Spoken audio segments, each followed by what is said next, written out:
Soyez les bienvenus si vous regardez Télématin. C'est l'heure de la revue de presse avec Bintili Diallo. Bonjour Bintili. Bonjour Karine. On commence ce matin avec Libération qui revient sur la situation en Afghanistan. Le chaos taliban, titre le quotidien. Le journal revient sur le nouveau conflit que subit le pays. Après 20 ans de présence, le retrait des troupes américaines ravive les ambitions des insurgés. Les forces gouvernementales formées par les États-Unis affrontent maintenant seules les talibans qui avancent rapidement et menacent déjà 3 grandes villes. En 2 mois, les insurgés se sont emparés de 120 districts sur les 421 du pays. C'est comme une vague, on s'est fait engloutir, reconnaît le conseiller de la présidence. L'article revient sur la logistique défaillante de l'armée afghane, les soldats qui désertent, ceux qui pactisent avec l'ennemi.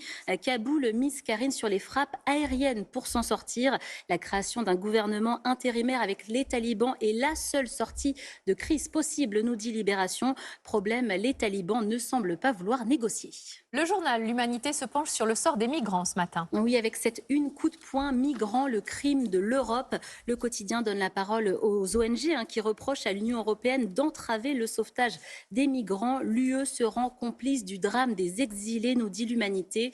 Le reportage nous emmène dans un avion de reconnaissance de l'ONG Sea-Watch qui tente d'éviter les naufrages. ONG sous pression qui se fait souvent expulser, Karine, des aéroports, notamment en Italie. L'article insiste aussi sur le fait que les gardes-côtes libyens financés par l'Europe interceptent illégalement des navires de migrants. Objectif, les faire accoster en Libye et les empêcher de rejoindre les côtes européennes. Reportage difficile mais passionnant à lire aujourd'hui dans l'Humanité.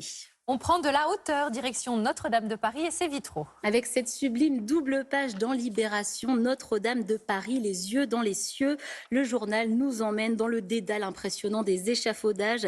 La cathédrale, je vous le rappelle, est toujours en travaux, une occasion unique pour les spécialistes des vitraux d'examiner de près les grandes roses, symboles de l'édifice. Ces vitraux sont à 20 mètres du sol.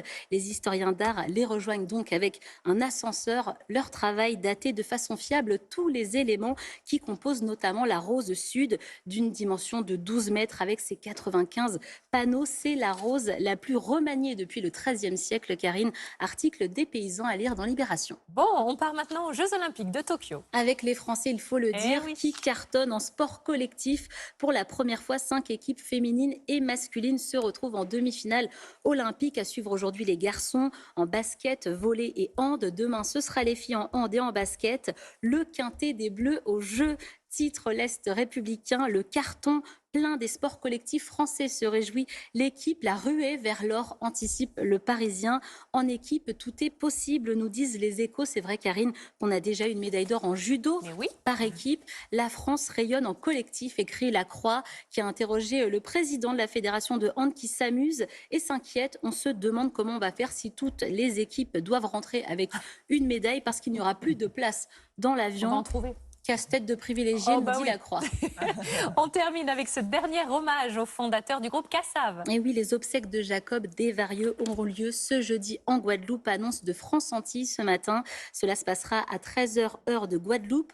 Le musicien sera inhumé dans la plus stricte intimité. C'est le souhait de sa famille. Mais l'hommage et la cérémonie religieuse seront retransmis en direct sur les réseaux sociaux du groupe Cassav. Jacob Desvarieux, je vous le rappelle, est mort vendredi des suites du Covid. Les membres du groupe Cassav disent réfléchir à un hommage avec des artistes, je cite, de nos régions et d'ailleurs pour honorer Jacob à la hauteur de l'artiste et de l'homme qu'il était. Et bien justement, ce soir, dans le cadre de tous les hommages, ils sont nombreux à avoir lieu, eh bien vous pourrez voir ou revoir le super concert que le groupe avait donné.